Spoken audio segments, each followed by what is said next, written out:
Alright, Shalom. Before I start, I'm going to give all praises to Yahweh, Bahashem, Yahweh Shai, Bahashem, Rachach double honors to the elders and apostles of Great Millstone. Peace, blessings, and salutations to all the elect Akim. While Akwath, learning and teaching in truth and sincerity. Another video of the Spirit, your brother Malak from GMS Detroit. Hey, it'll be a lot of background noise, Slack is still on the road. But right here, hey, we should know what happened this morning, right? With America taking out Maduro from power. All right, and the point of this video is showing you that this country, America, being able to pull power plays like that in the world, it shows you what? That this is that final end-time kingdom that was promised to be ruling over, which the Lord is going to destroy at his return. This is that dragon revived that is wreaking havoc in the earth. All right? This is the Roman Empire revived, which uses cruelty and war to have authority over the peoples of the earth. And the removal of Maduro by, America under Donald Trump's presidency proves that fact. We don't wake up and see Germany pulling power plays like this in the world.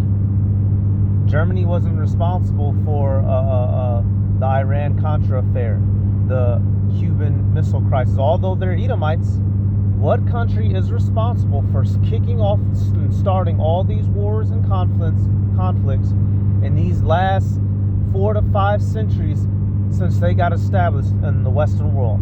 Keep it fucking real. All right, so let's start with some of this. Then we'll get some prophecy, some scriptures. Just got a couple clips. Let's go. Said in a pre-taped interview aired Thursday on state. So this is Maduro addressing America, not to, just a couple days ago. Television. However, Maduro asked, "What are they seeking?" It is clear that they seek to impose themselves through threats, intimidation, and force. Later adding that it's time for both nations to, quote, start talking seriously. America wants to impose its will by intimidation and force, and that's exactly what it does. And whom did they learn that from? Ancient Rome. Come on now. With data in hand. The U.S. government knows, because we've told many of their spokespeople, that if they want to seriously discuss an agreement to combat drug trafficking, we're ready. If they want oil, Venezuela is ready for U.S. investment, like with Chevron, whenever they want it, wherever they want it, and however they want it. Chevron Corporation is the only major oil company exporting Venezuelan crude to the U.S. Venezuela has the world's largest proven oil reserves. And that's exactly why Maduro just now got removed for those oil reserves. And of course, there's other things attached to it. In oil, y'all, it's more than just for fuel for vehicles. Oil, remember, you have petrochemicals, right? All the pills and this and that people take, the basis for it is oil.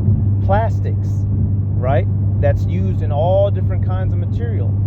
The basis for it is what? Oil. Remember, the Rockefellers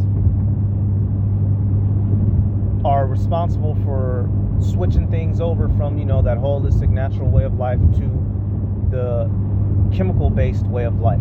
And the number one thing that is used in like 99% of the products used on daily life is oil. It's based out of oil. The elites use it for more than just fucking gas for your damn cars. Don't be that simple. Oil is one of the big tools that the elites use to maintain control of the world. So if they find a place that has a bunch of it, of course they're going to find a way to wiggle in and take it. And that's essentially all that this was. This don't have nothing to do with America wanting to stop drug dealers. Because if that was the case, America would lock down Colombia. And the Iran-Contra scandal and affair never would have happened. America ain't worried about no drugs. They worry about their power. And that's exactly what this is, a power play. So let's go to this real quick. Daniel 7, and we're going right to 8. You have the 4 beasts that Daniel sees in this chapter. And you have the 4th beast that was known for what?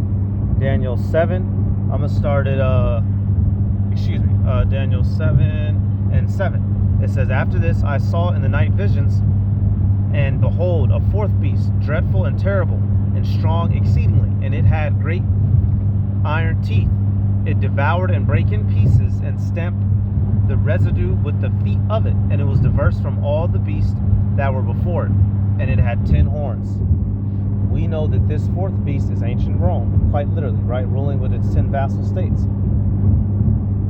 Rome fell, and it was reincarnated as America, as an empire. How do we know that? Revelation, the 13th chapter.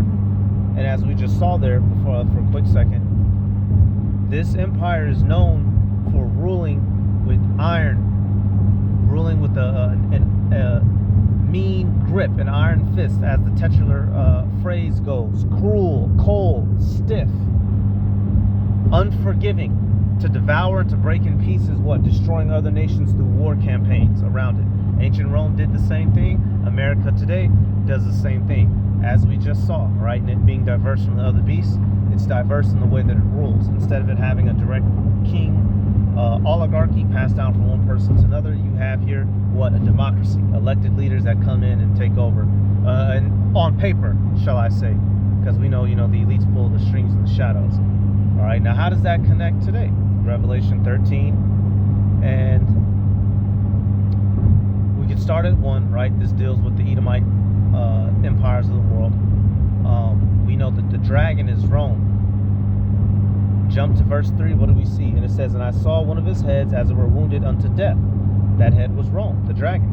"And his deadly wound was healed. And all the world wandered after the beast. And they worshipped the dragon, which gave power unto the beast. And they worshipped the beast, saying, Who is like unto the beast? Who is able to make war with him?" The wounded head revived is America. America is now, which that is the entity that sits upon. America is the whore that rides upon the beast, right? The beast being EU NATO, which started as 10 nations after World War II, coincidentally called the Treaty of Rome, right? And has now evolved into over 20-some European nations. Originally the EEC, European Economic Community. Who sits at the head and the leadership of it? America. After World War II, America was known for what? Its nuclear, or its atomic capability, which would evolve into its nuclear capability. All nations were scared to fuck with America because they knew it could result in their absolute destruction. And we see that same power play in the world today, which is why Venezuela just found itself getting toppled by that dragon, by the beast. This is modern day prophecies playing out. And they love to boast when their technology proves that they're the superior people and their capabilities and their feats of war. But when those same events prove that they're the biblical Edomites and the beast that's set to be destroyed at the return of the Messiah, now they want to know, well, that's not what that's talking about. That book was written several thousand years ago. No, bitch ass nigga, it's you. The spotlight's on you. Let's let some more play. Through to the U.S. I'm actually fast forward because there's a particular point that I want to get. Venezuela has the world's largest proven oil strike on a port reportedly conducted by the CIA. This don't got nothing to do with drug boats. This was all the paper play, right? To get people accustomed to what they were going to go on to see, which was Venezuela get invaded. You can't make the paper trail, y'all. The paper trail. They sending out little speedboats with a pound of crack or a pound of cocaine. Yeah, whatever. CIA. There was also the to and from Venezuela, CNN reported, which, according to them, and that wealth is going to the people of Venezuela and suggest right here, bingo, this is what we need. I wanted to get to the part with Trump talking. Here we go. An economic motive to the U.S. military economic motive, money and power, campaign in the region. we're going to be taking out a tremendous amount of wealth out of the ground, and that wealth is going to the people of Venezuela and people. No, it's not. Please don't believe that. We all know it's not. From outside of Venezuela that used to be in Venezuela. And that's referring to the elites, the Amalekites, the ruling Edomite banker families that live on the outside that needed that. Come on, bro. Read between the lines, Jacob. And it goes also to the United States of America in the form of reimbursement for the damages caused us by that country. You have to pay us back for the damages that we suffered from invading and attacking you. Clown world. It's a clown world. And this is why Haiti is poor. Levi, because they were forced to pay the French reparations after the Haitian revolt. Y'all got to pay us back from revolting from us. These devils are demons, y'all. Esau Edom, the so-called white man, is the most murderous, violent criminal on the face of the fucking earth.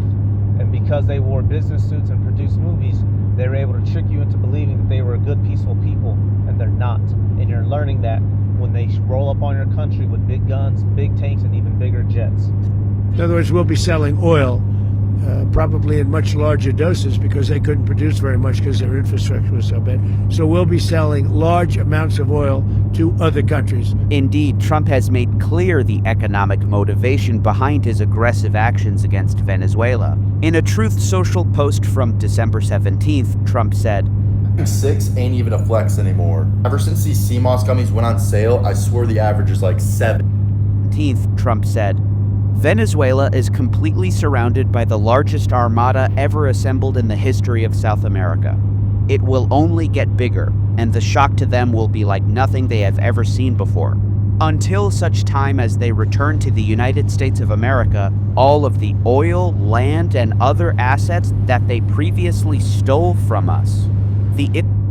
How can somebody steal their own land from you that's separate from your land and the resources in it?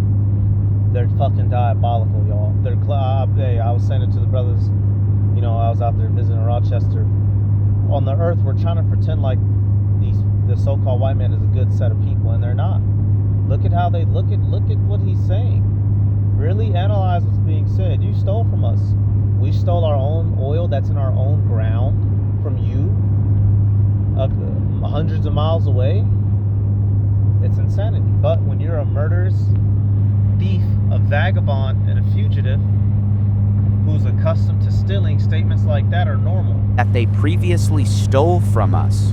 The illegitimate Maduro regime is using oil from the stolen oil fields to finance themselves, drug terrorism, human trafficking, murder, and kidnapping. For the theft of our assets and many other reasons, including terrorism, drug smuggling, and human trafficking. The Venezuelan... Right here, I want to get Habakkuk 2. We know the famous verse in 5, right? But I'm going to start down a little bit at verse 9. It says, woe to him that coveteth an evil covetousness to his house, that he may set his nest on high, that he may be delivered from the power of evil. Esau Edom takes everything from all the peoples of the world so that he can be the leading nation of the world. Verse 12, jumping down, it says, woe to him that buildeth the town with blood and establisheth a city by iniquity. And that's what this man does. He rolls over everywhere and takes everything from everybody to create his empire.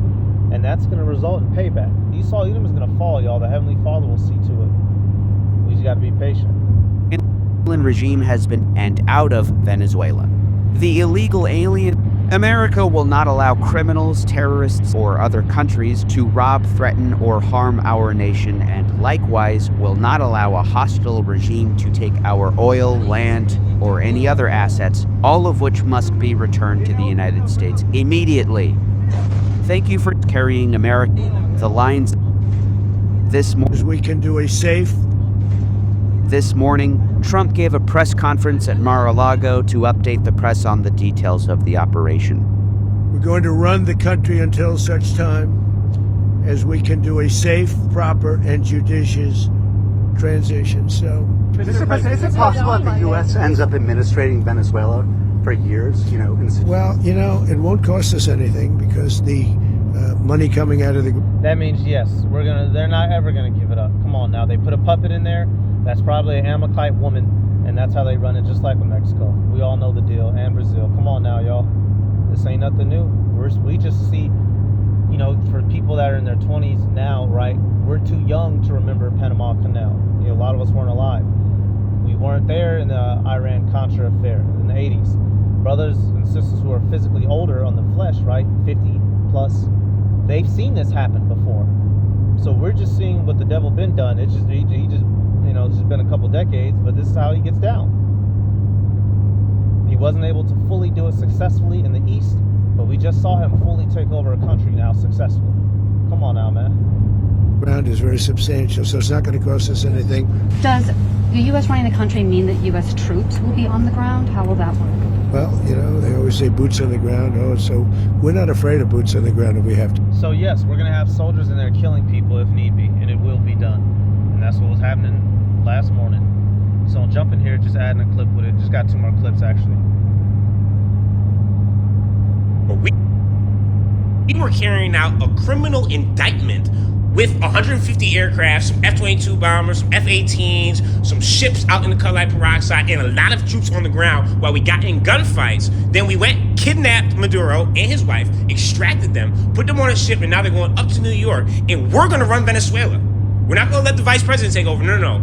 We are staying boots on the ground because we're going to invest billions of dollars, send our oil companies out there. Then we're going to start extracting oil because their infrastructure sucks. We'll finally start making money, and then Venezuela can choose its leader. But we're going to choose it because we need it to be the right leader because Maduro sucks. It's making it known this is about oil. I hate that people are sitting here trying to say, well, no, he was a bad, yes, Maduro was a bad guy. But if you think we went in there because we cared he was a bad guy and how he was treating Venezuelan people, here's your cult badge, because we literally just pardoned the Honduras president who was pushing way more fentanyl than this nigga ever was. And he walked out the prison while I still survived. I like that nigga, son. Some sort of EMP to lead the way and black out all of Venezuela. And then Maduro tried to get through these steel doors, but we got in a gunfight, killed mad these niggas, popped them, move, groove, vibe, slide. Yeah, you come with us, dickhead. We had 0 deaths. We not saying how many people we killed of them or civilians. We had 1 helicopter that got knocked by some sort of missile but kept on flying. And now we're investing billions into the country because, oil. We can just go elitely kidnap niggas like that. Go get this nigga, son. War criminal. Killed thousands, hundreds of thousands of women, children, keeps bombing them, broke the ceasefire. Send the troops. Extract this nigga. Send him to the fucking Gladiator Friday vice president who's currently supposed to take over, but we're telling her, yeah, you're not taking over because we think we could pick a better leader for y'all because we think that you're going to be down with Maduro and whatever the fuck he was doing. Now, people of Venezuela, very happy that Maduro's gone. We run Venezuela now. That's the United States of Venezuela until further notice. Don't worry. Y'all gonna get rich after we invest these billions for oil. But cause y'all stole the oil from us. And so now we stealing that shit back. Immediately I started to think, how long until they start pitching Machado, the supposed Nobel Peace Prize winner, who basically is an Israeli cuck. Funny enough, right after he pulls up to the White House and says, all of a sudden, oh yeah, Hezbollah, Iran, China, they're all in Venezuela. They're trying to attack you guys. They're implementing terrorists there to get y'all. And then within 48 hours, we are boots on the ground, aircrafts up, F-22s in their fucking air, kidnapping the president. And on top of that, threatening Iran, which obviously the people of Iran also need help. But not just us bombing them and all of a sudden saying, yeah, we run this country now. Our track record of replacing leaders is not good. Libya, Iraq, Afghanistan. And now he's saying, well, Mexico, man, better watch out. We on the way too. I ain't fucking with y'all. It's like, I get it. We have the best military in the world, but damn, you just using these niggas like it's Call of Duty. So this actually... And whenever America displaces a leader, that country becomes a shithole, in less than a year. Here it is, they had Muammar Gaddafi plugged, and what happens? Libya falls apart, right? I got another clip I'm going to play, but we'll grab scripture first. And once again, y'all, what kingdom was shown to have this type of power, to show up to be able to just knock somebody's shit and say what it is and what it ain't? All right, now when you go to the Maccabees, when you see Rome was rising to power, and remember, Rome is America's Rome reincarnated, so we can apply these ancient verses to today's time. First Maccabees, I want to start at 11. This is dealing with Rome, right? You jump up at verse 1, this is dealing with Rome. First Maccabees 8 and 11, it says, it was told him besides how they destroyed and brought under their dominion all other kingdoms and isles that at any time resisted them. But with their friends and such as relied upon them, they kept amity, meaning friendship, and that they had conquered kingdoms both far and nigh, and so much as all that heard of their name were afraid of them. Also, that whom they would help to a kingdom, those reign, and whom again they displaced, finally, that they were greatly exalted. Bingo. So this is describing ancient Rome. They rose to power, they was whooping ass. If they were your friends, you were cool. But if they wanted to destroy your kingdom and bring you down, you were through. Right? Jumping to verse 14, dealing with democracy, the way the government is ran. Yet for all this, none of them wore a crown or was clothed in purple to be magnified thereby. So America, on paper, right, just like ancient Rome, didn't have a direct king. You're supposed to have, what? Verse 15, it says, moreover, how that they had made for themselves a senate house, wherein 320 men sat in council daily, consulting all the way for the people, to the end that they might be well ordered, and that they committed their government to one man every year, who ruled over all their country, and that all were obedient to that one, and that there was neither envy nor emulation among them. Right? Back then they had the Caesars, right? And today we have what? The presidents. And after they serve their term, they are leave out, and the next man is voted in, right? The different political offices, right? And today you have judicial, legislative, and the executive branches. Those are the three main branches. Then you also have Congress, Senate, 400 some dickhead Edomites who sit on seats and make sure your taxes are high. America is Rome revived, and it rules in the same fashion. And we just saw them flex that authority. They wanted to go in there and destabilize Venezuela, and they did exactly that. And that ain't the only place they've done it to. They have a track record of showing up, taking your shit out for the good shit you got in there, and dipping and leaving you squandered. What's the proof? Boom. He only sees the one in Nigeria, and let me tell you why, Art. I know you're familiar with Ibrahim. Hey, a lot of times Dr. Umar Johnson, he be all talking about that, snow bunny shit. He be, trying to tell you where you can to stick your dick as a black man, right? He be goofing off with that shit. But there be certain times when he's on point talking about America and, mental health of our people. And this is one of those times where he's on point. So let's take a look at, listen, excuse me. Traoré in the Sahel Alliance. Ibrahim Traoré is the president of Burkina Faso. You also have the president of Niger, Chiani, and you have General Goita of Mali, right? The real reason, Art, and I need you to get this, the real reason Donald Trump wants to invade northern Nigeria, Art, has nothing to do with black Christians. Nothing to do with my Christian brothers and sisters in the north. So Venezuela was a target, and now certain parts of Africa are. And we should know why. Northern Nigeria sits under what country, Art? Northern Nigeria sits right under Niger, one of the three countries in the Sahel Alliance. Nigeria borders Niger. And why is Niger so important, Art? Who is the number one supplier of uranium in the world? Niger. Do you know what you need uranium for, Art? Nuclear missiles, nuclear bombs, nuclear technology, nuclear warheads. Niger is the number one supplier of uranium. And in the nuclear age, Art, uranium is the vibranium of Black Panther.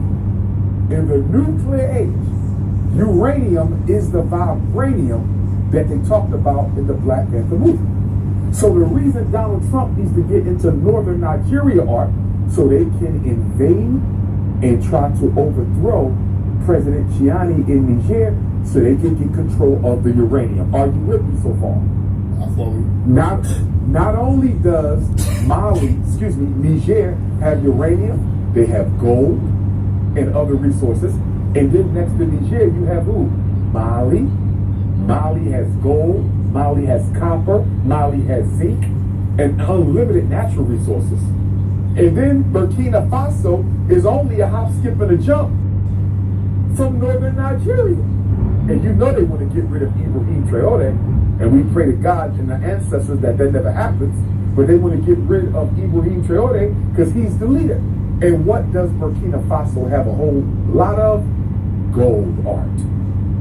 Donald Trump wants to geopolitically and strategically put the U.S. military in northern Nigeria so they have easy access to invade Niger right above, Mali right above to the left, and Burkina Faso right above even further to the left. Do you see that? This is about overthrowing independent African states, Art. Donald Trump don't give a damn about no black Christians in Nigeria. He don't care about the ones here. So for my sister Nicki Minaj, to go to the United Nations and give voice to Donald Trump's false flag of caring about Christian Nigerians and black Africa is a disservice to her race. And so he just gave the whole breakdown. And this is what these people do, y'all. And the only one who's going to be able to stop this, guys, is Yahweh Shai. Esau Edom, if went unchecked, would bring an end to life on earth through all of his destruction. And we wouldn't be able to reach another planet. He'd wipe us all out. All right, Obadiah 1, hence his nature. Obadiah 1, I'm going to start at 5. It says, if these came to thee, if robbers by night, how art thou cut off? Would they not have stolen till they had enough? If the grape gatherers came to thee, would they not leave some grapes? A normal thief, you know, you can only take so much. You can only take what will fit in the bags and pockets that you came with. But for Esau, that's not enough. The world isn't enough. Just like James Bond, the 007 movie, right? Esau Edom wants everything. He wants it. If he could, he'd steal everything.